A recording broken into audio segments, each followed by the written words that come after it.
Di bahagian dalam alat ni rupanya ada dua jenis bahagian asah.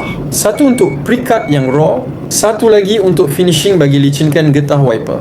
Baru aku faham kenapa orang kata alat ni boleh hidupkan balik bilah wiper lama. Dua jenis asah ni buat kerja dia lebih tepat, tak merosakkan getah tapi betulkan struktur yang dah kasar atau terhakis. Dan yang buat aku terkejut, dekat hujungnya ada pula fungsi pecahkan cermin kereta waktu kecemasan. Tak sangka alat kecil sebegini siap ada safety feature.